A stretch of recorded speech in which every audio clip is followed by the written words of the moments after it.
والعاقبة للمتقين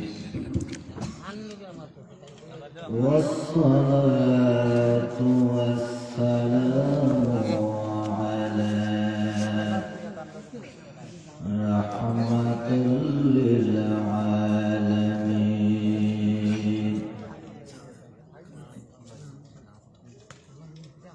ونشهد أن لا إله إلا الله ونشهد أن محمدا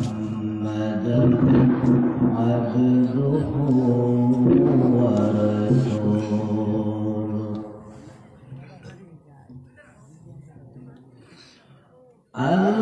الذي أرسله بالحق بشيرا ونذيرا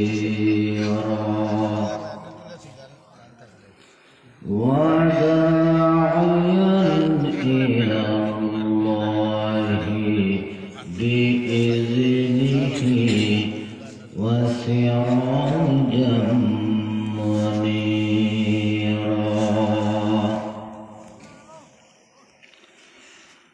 أعوذ بالله من الشيطان الرجيم بسم الله الرحمن الرحيم وما خلقت الجن والإنس إلا ليعبدون قال الله تعالى مخبرا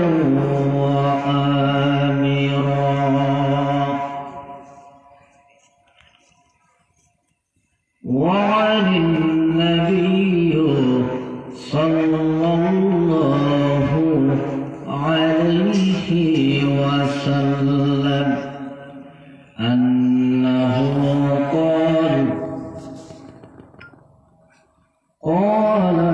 رسول الله صلى الله عليه وسلم إذا صليتم الفجر فلا تنوموا عن طلب أرزاقكم إن الله وملائكته يصلون على النبي يا أيها الذين آمنوا صلوا عليه وسلموا تسليما اللهم صل على سيدنا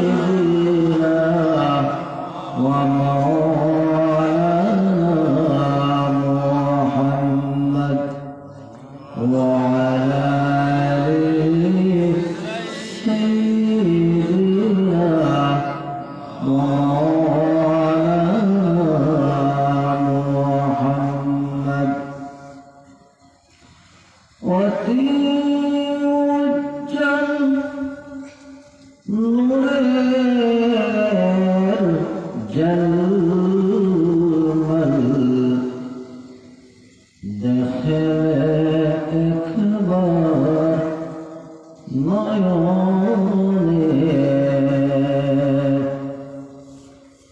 नहीं बाबोना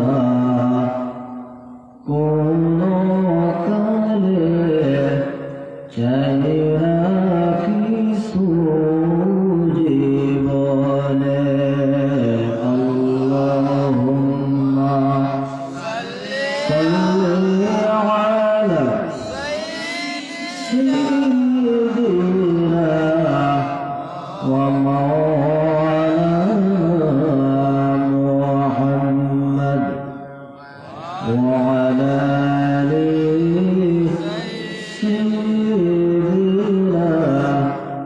مولانا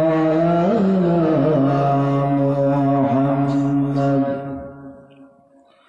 بلغ العلا بكماله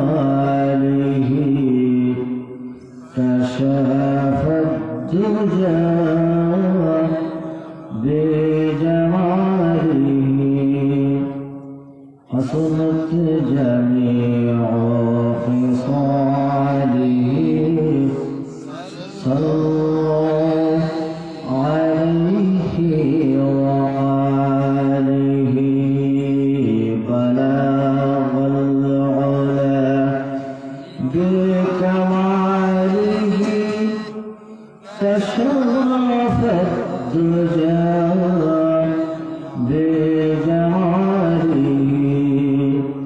حسنت جميع خصاله صلوا عليه وآله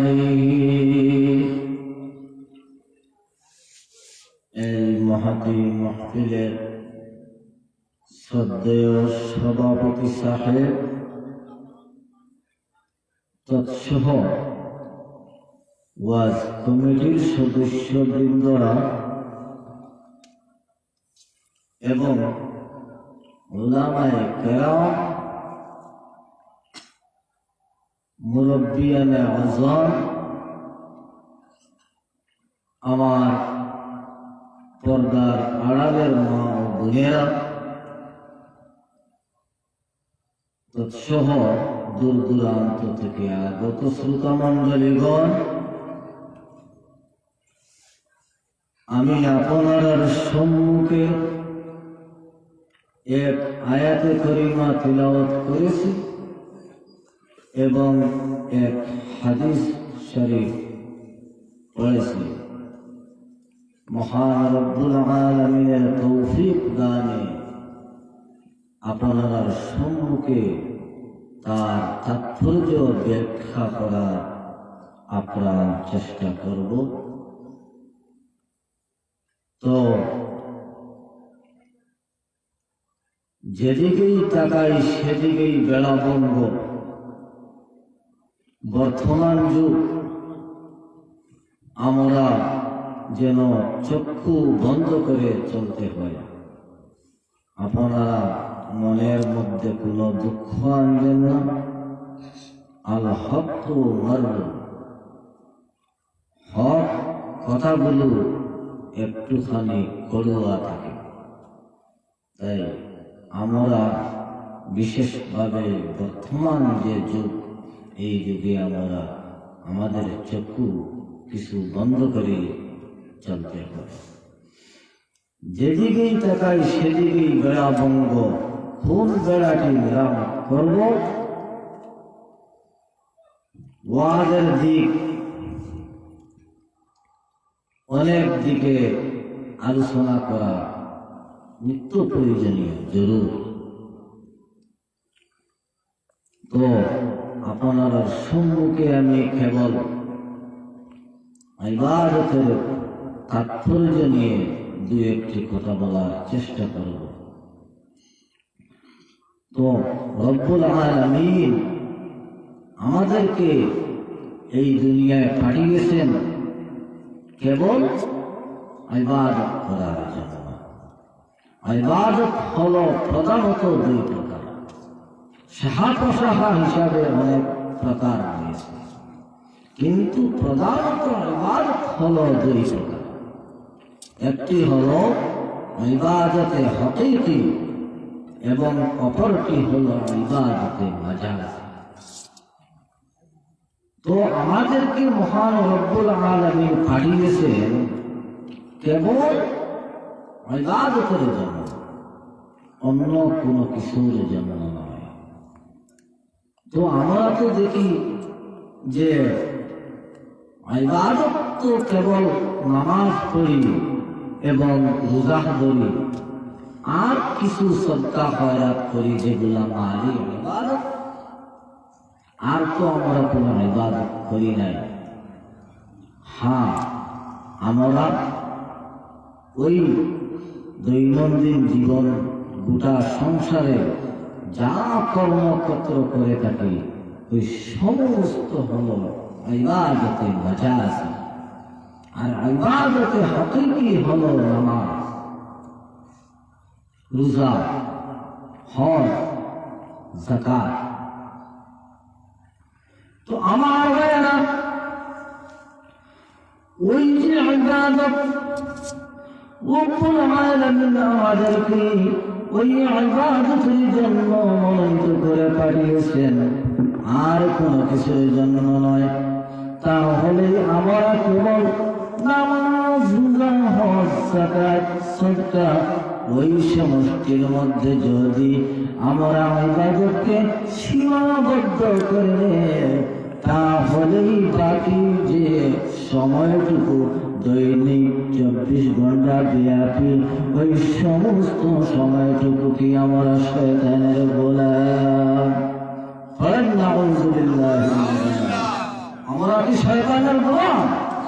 বাকি অবশিষ্ট সময়টুকু আমরা বাকি সময়টুকু শয়তানের গোলাম নয়। বাকি যে সময়টুকু অবশিষ্ট সময় দিন রাত্রি ব্যাপী 24 ঘন্টা ওই সমস্ত সময়টুকু যেন আমরা রব্বুল আলামিনের মনোনীত গোলাম হব।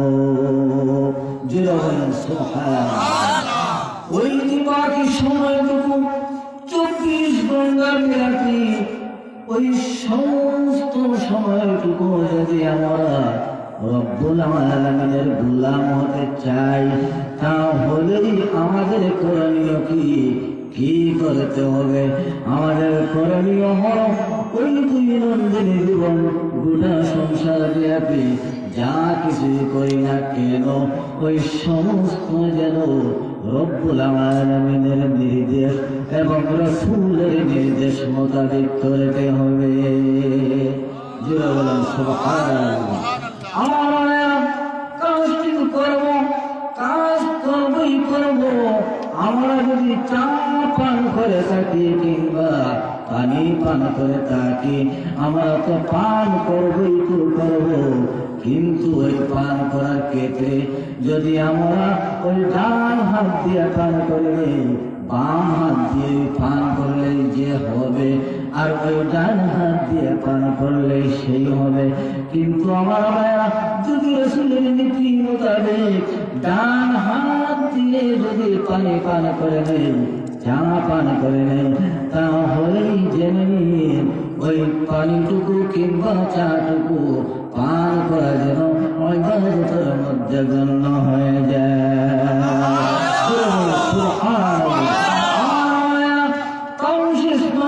আপনি পানি পান করার সময় যদি ওই পানির মধ্যে যদি আপনি দৃষ্টিপাত করে পানি পান করেন, তাহলেই যেন ওই পানির মধ্যে যত কীটপতঙ্গ রয়েছে ওই সমস্ত যেন মৃত্যুবরণ করে। আমার ভাইয়েরা,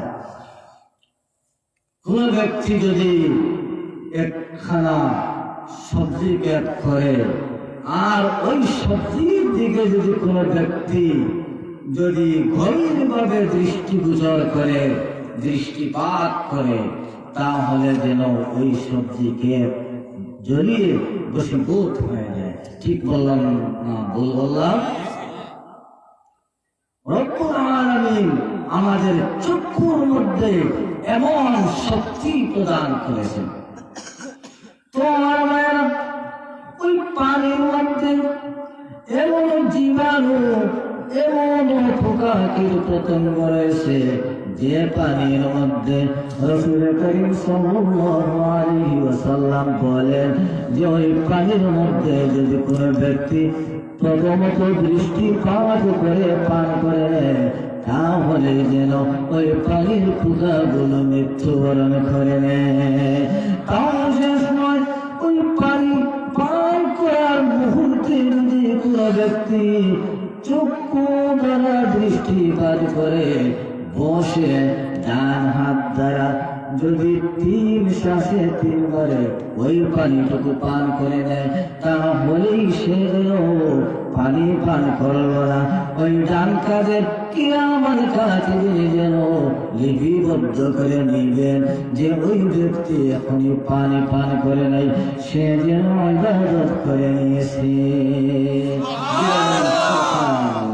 তাহলেই আমরা ওই দৈনন্দিন জীবনে গোটা সংসারে যা কর্মক্ষেত্র আছে না কেন, ওই সমস্ত আমরা আমাদের রাসূলের রীতি অনুযায়ী করতে চাই না চাই না, বলো না তোমরা? আমরা ওই সব কিছু আমাদের ইবাদতের মাজাজির মধ্যে গণ্য করতে চাই কি চাই না, বলো? আমার ওই যে ইবাদতের মাজাজি রব্বুল আলামিন কোরআনের মধ্যে বলেন, ফাইযা কুদিয়াতিস সালাতু ফান্তাশিরু ফিল আরদ ওয়াবতাগু মিন ফাদলিল্লাহি ওয়াযকুরুল্লাহা কাসীরান লাআল্লাকুম তুফলিহুন। আমরা যখন তোমরা নামাজ পড়ো, নামাজ শেষ করে যেন মসজিদের মধ্যে কিংবা ঘরের মধ্যে না থেকে তোমরা বের হয়ে যাও। বের হয়ে গিয়ে তোমরা যেন তোমার রিজিকটুকু তালাশ করে নাও। কিন্তু ওই রিজিকটুকু তালাশ করতে যেন তোমরা মহান রব্বুল আলামিনের জিকির করে থাকো, বেশি বেশি করে জিকির করে থাকো, যে জিকিরের মাধ্যমে তোমার যেন কল্যাণ আসে যায়। ওই যে মসজিদ থেকে কিংবা ঘরে নামাজ পড়ে বের হয়ে যাওয়ার কথা বলে দিয়েছেন, ওই বের হয়ে যে তালাশ করার জন্য আপনি যা করেন না কেন, ওই সমস্ত ইবাদত, ওই সমস্ত কর্ম নয়। যদি তুমি রাসূলের নীতি অনুযায়ী তুমি করে থাকো, তাহলেই জেনে নিন ওই সমস্ত যেন ইবাদতের মধ্যে গণ্য হয়ে যায়। আমার এক ওলি তার মুরিদকে বলেছিলেন, ওহে মুরিদ, তুমি ওই রাস্তা দিয়ে না দিয়ে এমন শর্টকাট রাস্তা দিয়ে তুমি চলে যাও, ওই রাস্তা দিয়ে তুমি 70 যেন তোমার বাড়ি পৌঁছে যাবে। মুর্শিদ কেমন? ওহে মুর্শিদ, ওই রাস্তা দিয়ে আমি যদি চলে যাই, তাহলে যেন কিছুক্ষণ যাওয়ার পর একটি নদী রয়েছে, ওই নদী আমি কেমন ভাবে পার হব? প্রিয় মুর্শিদ মুরিদকে বলেন, ওহে মুরিদ, তুমি এমন ভাবে পার হবে যে নদীর তীরে বলবে, এ নদী, আমি ওই ব্যক্তির নাম ধরে বলেছি যে নদী, তুমি আমাকে রাস্তা দিয়ে যাও, যে ব্যক্তি কোনদিন বিবাহ করে নাই, যে ব্যক্তি কোনদিন পানাহার করে নাই, যে ব্যক্তি কোনদিন তার সাংসারিক কাজের মধ্যে লিপ্ত হয় নাই। যেমন আমার ওই প্রিয় মুর্শিদের স্ত্রী ওই প্রিয় মুর্শিদকে তার স্বামীকে যেন প্রশ্ন করে বসলেন, ও হে স্বামী, তুমি কেন তোমার মুরিদকে মিথ্যা কথা বললে যে তুমি কোনদিন সাংসারিক জীবন করো নাই, তুমি কোনদিন বিবাহ করো নাই, তুমি কোনদিন পেট ভরে পানাহার করো নাই? তার কারণ কি? আমিও তো তোমাকে পেট ভরে পানাহারে দিয়ে থাকি। আমার সংসারের মধ্যে লিপ্ত হয়ে আমাকে যেন তুমি বিবাহ করে নিয়েছো, তারপরেও যে তুমি কেন তুমি মিথ্যা কথা বললে?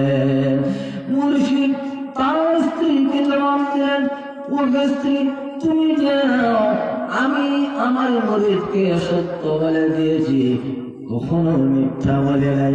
আমি তোমাকে বিবাহ করে নাই, আমি যখন তোমাকে বিবাহ করে নিয়েছিলাম তখন যেন আমি একটি নিয়ত করে নিয়েছি যে আমার খাহেশ মেটানোর জন্য, আমার খাহেশিয়তের জন্য তোমাকে বিবাহ করি নাই, কেবল আমি যেন রব্বুল আলামিনের ফরজ কিংবা সুন্নত পালনার্থে বিবাহ করে নিয়েছি।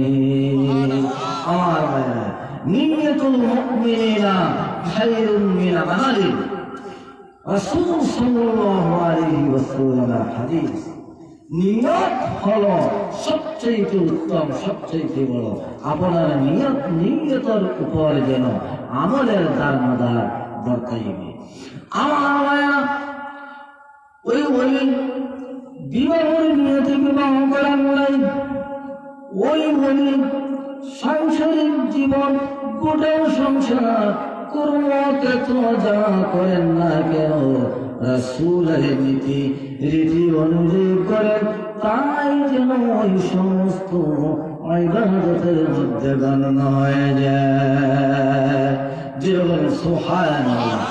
আমার মায়া ওই যে ইবাদত, ওই ইবাদতটুকু ইবাদত হকীকি কেবল নামাজ, কেবল রোজা, কেবল যাকাত, কেবল হজের মধ্যে যদি আমরা ওইটুকুকে সীমাবদ্ধ করে নেই, তাহলে ওই বাকি যে সময়টুকু রয়েছে ওই সময়টুকু যদি ওই রাসূলের নীতি রীতি অনুযায়ী যদি আমরা করে থাকি, তাহলে যেন ওই গোটা সংসার দৈনিক 24 ঘন্টা ব্যাপী ওই সমস্ত যেন ইবাদতের মধ্যে গণ্য হয়ে যায়। যেটা বলুন সুবহানাল্লাহ। আমার ভাইরা, নামাজ পড়ার ইবাদত আর নামাজ না পড়ার ইবাদত, সে কথা কি মানবেন?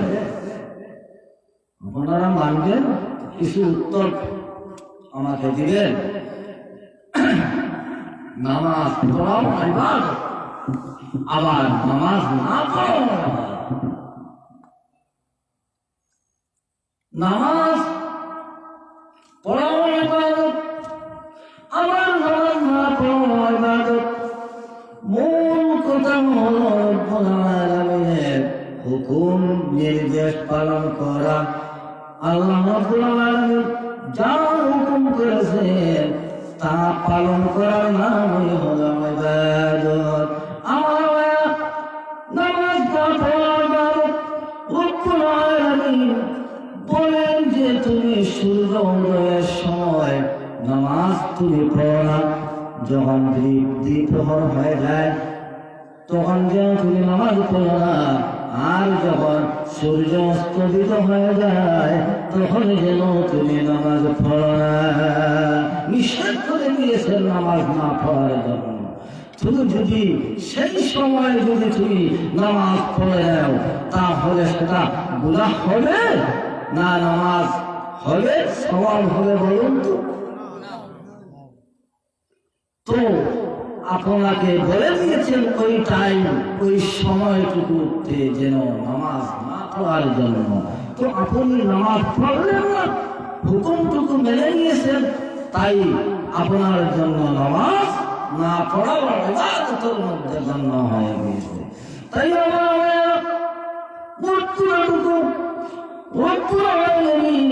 যা হুকুম করে দিয়েছেন রাসূল করিম সাল্লাল্লাহু আলাইহি ওয়াসাল্লাম, যা নির্দেশ করে দিয়েছেন ওই হুকুম রীতি নীতি পালন করে দুই গোটা সংসার গুলোকে যা পরিযাপন করে যাবেন ওই সমস্ত যেন ইবাদতের মধ্যে গণ্য হয়ে যায়, ওই সমস্ত ইবাদতের মধ্যে গণ্য হয়ে যায়।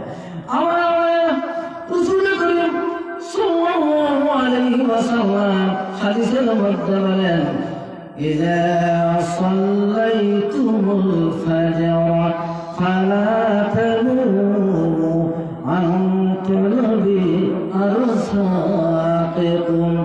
যখন তোমরা ফজরের নামাজ পড়ে নাও, ফজরের নামাজ পড়ার পরে যেন তোমরা ঘুমিয়ে যায় না, ঘুমিয়ে না গিয়ে তোমরা যেন তোমার নিজের তালাশের জন্য বের হয়ে যাও। ওই সমস্ত ইবাদত ওয়াক্তের মধ্যে গণ্য। তো আমরা এক শ্রেণীর মানুষ আছি যে আমরা ফজরের নামাজ পড়ি না।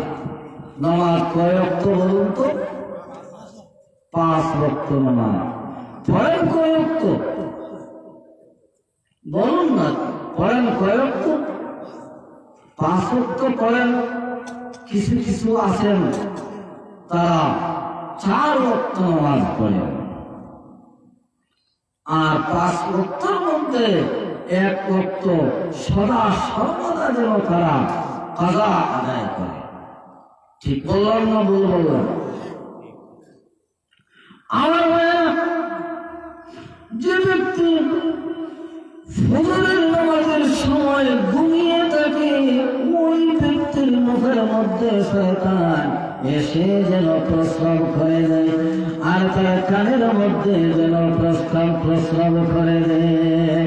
কারণ সে সময় ওই ফজরের সময় রব্বুল আলামিন ওই 7 নম্বর আসমান থেকে যেন একবারে নিম্নের আসমানে এসে যেন রব্বুল আলামিন যেন রহমত বিতরণ করে দেবে।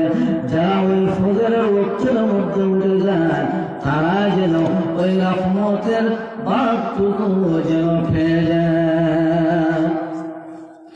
আমার তাও শেষ নয়, রব্বুল আলামিন ওই ফজরের নামাজ দিয়ে এবং আসরের নামাজ দিয়ে যেন বিশাল আরম্ভ করবেন।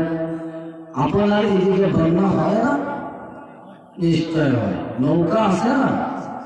আছে। নৌকার উভয় ঘরের মধ্যে যদি আপনি ধারণ করে তোলা দেন তাহলে অবশিষ্ট অংশটুকু উঠবে না? উঠবে না? উঠে যাবে। তো কোন ব্যক্তির যদি ফজরের নামাজ এবং আসরের নামাজ যদি রীতিমতো ঠিক হয়ে যায় তাহলেই যেন তার 5 ওয়াক্তের নামাজ যেন ঠিক হয়ে যাবে। ফজরের নামাজ এবং আসরের নামাজ ওই 2 ওয়াক্তের নামাজের গুরুত্ব শরীয়তের মধ্যে যেমন অপরিসীম হিসাবে এসেছে, তাই আমার ভাইরা ওই ফজরের নামাজের দিকে আর আসরের নামাজের দিকে যেন আপনারা একটু মূল্যায়ন করবেন।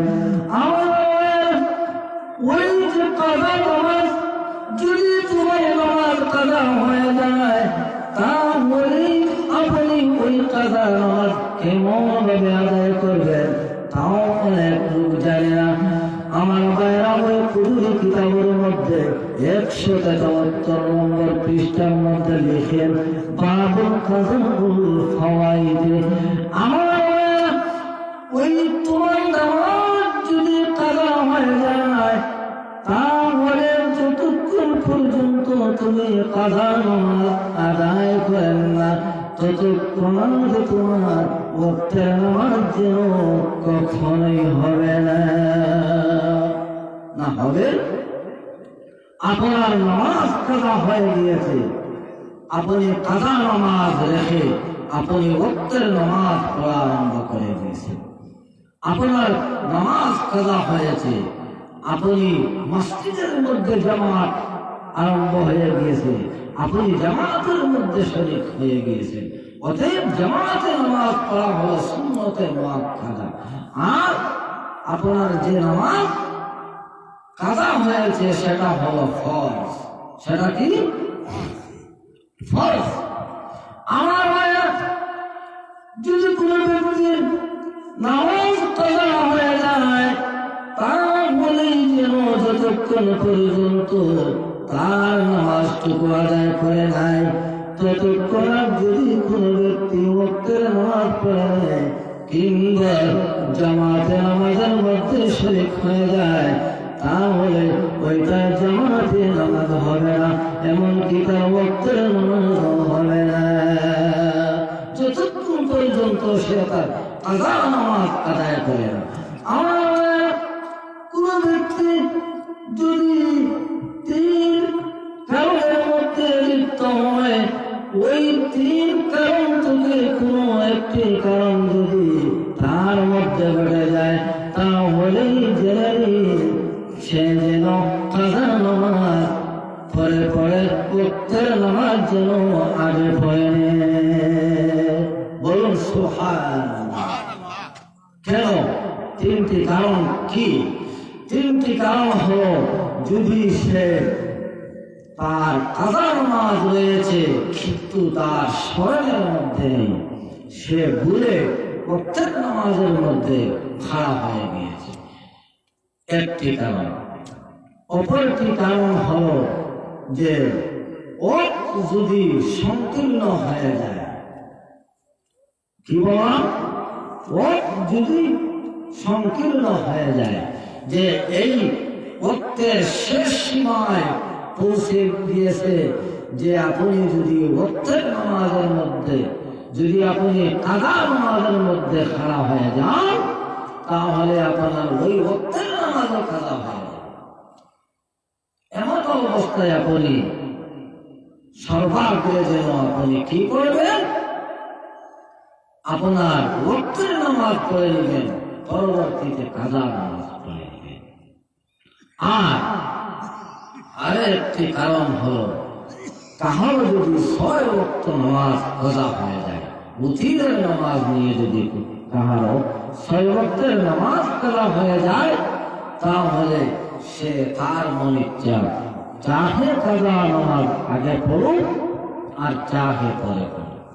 এই তিনটি কারণ, ওই তিনটি কারণ ব্যতীত কোন ব্যক্তি কাজা নামাজকে পরে পড়িলে আর ওয়াক্তের নামাজকে যদি আগে পড়ে যায় তাহলে তার উভয় নামাজ সিদ্ধ হবে না, তার কাজা নামাজ হবে না, এমনকি তার ওয়াক্তের নামাজ হবে না।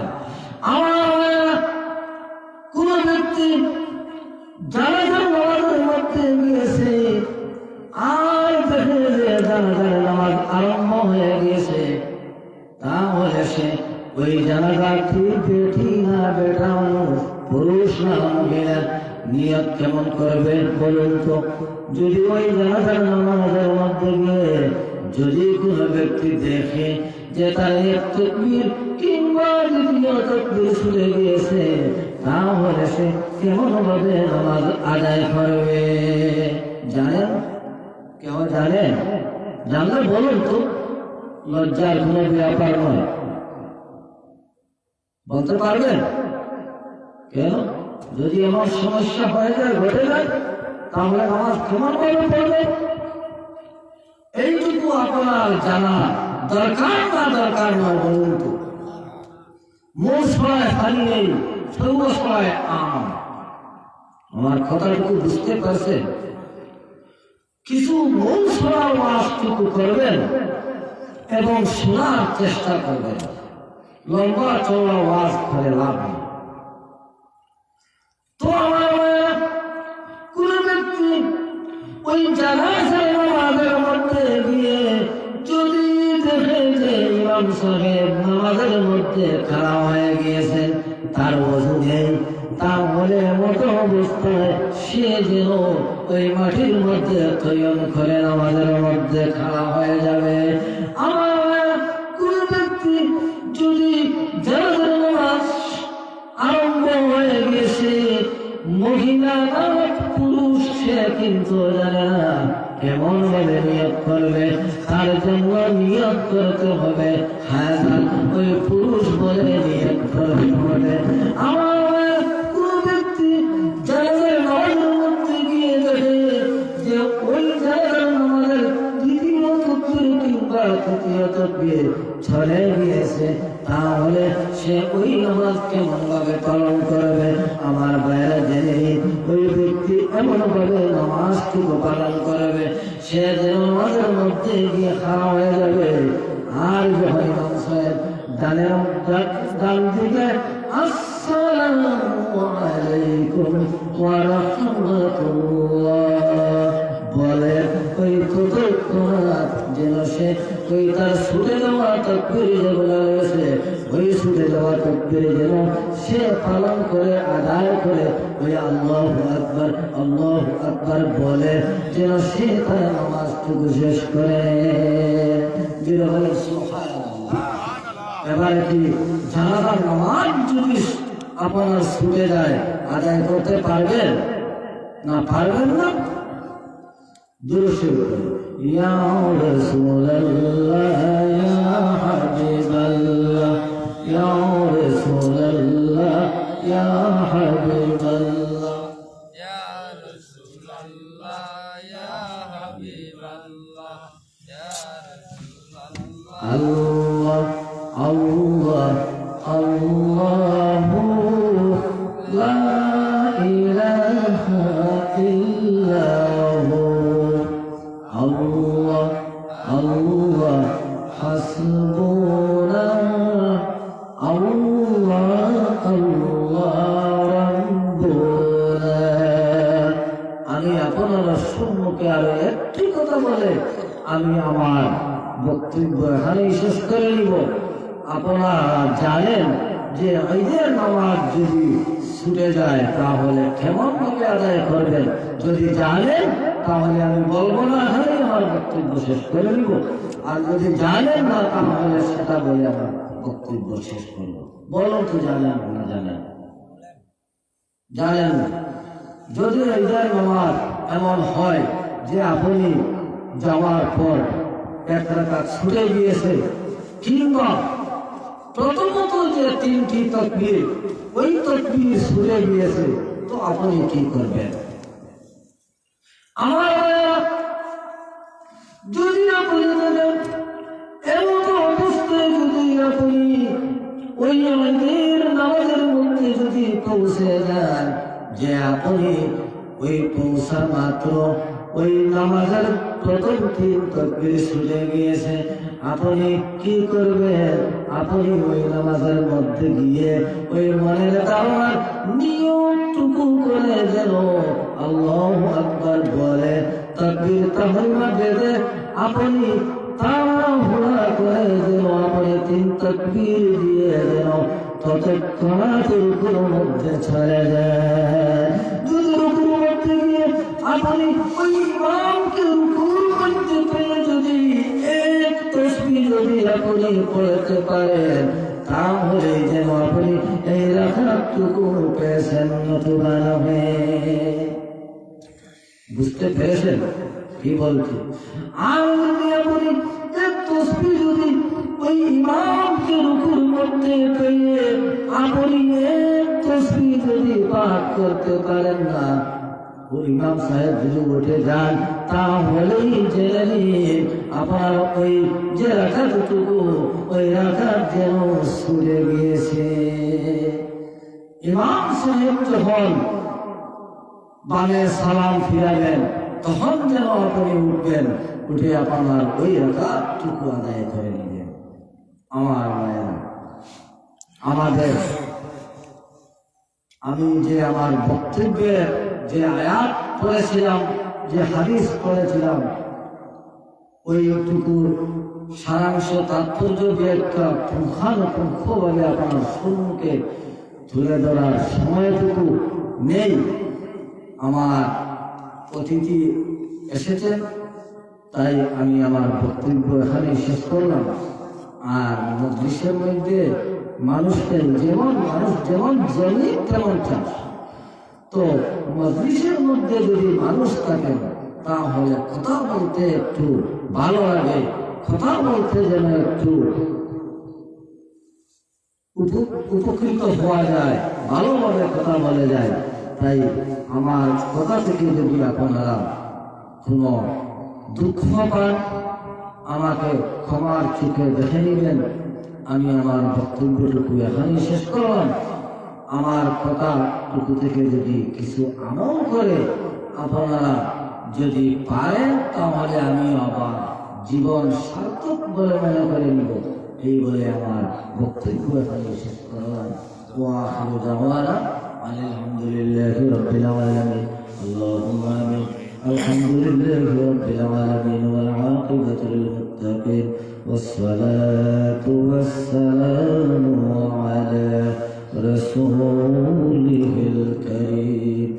ربنا ظلمنا أنفسنا وإن لم تغفر لنا وترحمنا لنكونن من الخاسرين رب ارحمهما كما ربياني صغيرا رب العالمين يا أرحم الراحمين জিন্দগির সমস্ত গুনাহকে মাফ করে দাও যা ইবাদত বন্দেগি করলাম ওই সমস্তকে যেন খুশু আর হুজুর সহিত কবুল মঞ্জুর করে নাও রব্বুল আলামিন অসংখ্য দুরূদ ও সালাম তোমার হাবিব সাল্লাল্লাহু আলাইহি ওয়াসাল্লামের রওজা মুবারকের মধ্যে নিয়ে পৌঁছে দাও ইয়া আরহামার রাহিমিন ওই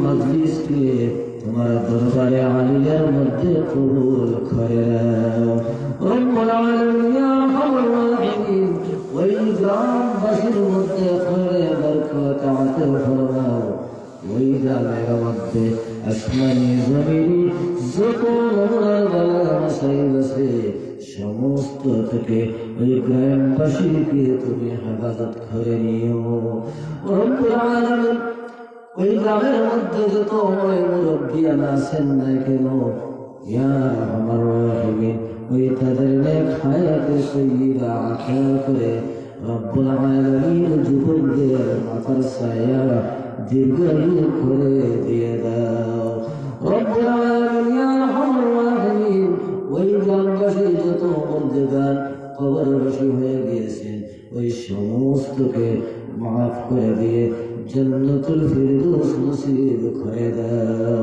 রব্বুল আলামিন যত সমস্যার সম্মুখীন আছেন না কেন ওই সমস্ত সমস্যাকে দূর করে দাও ওই সমস্ত মানুষের দিলি জায়েজ মাকাসিদ মঞ্জিলে মাকসুদ পর্যন্ত পৌঁছিয়ে দাও রব্বুল আলামিন ইয়া আরহামার রাহিমিন যত মানুষ যত দোয়ার দরখাস্ত করেছেন সমস্ত দোয়ার কবুল আর মঞ্জুর ফরমাও রব্বুল আলামিন আমরা আসাতাদের کرامদেরকে maaf করে দাও ইয়া আরহামার রাহিমিন ওই মহল্লাবাসী যত বাচ্চারা ছেলেমেয়েরা আছেন না কেন ওই সমস্তকে যখন যাকে ফাহমে কামিল আতা ফরমাইয়া ওই তাদেরকে জ্ঞানী বলি বানিয়ে দিয়ে আমাদের সলিহাত দিয়া ভরপুর দিয়ে তাদের ভবিষ্যৎ উজালা করে দিয়ে তাদের মা বাবার জন্য সদকায়ে জারিয়া বানিয়ে দাও রব্বুল আলামিন আমি গুনাহগার আমার দিকে না চেয়ে ওই জামাতের মধ্যে যে হাতটুকু পছন্দ লাগে ওই হাতের ওসিলায় তোমার হাবিব সাল্লাল্লাহু আলাইহি ওয়াসাল্লামের ওসিলায় আমাদের দুআটা কবুল করে নাও ওয়া সাল্লাল্লাহু তাআলা আলা খায়রি খালকিহি মুহাম্মাদ ওয়া আলিহি ওয়া আসহাবিহি আজমাইন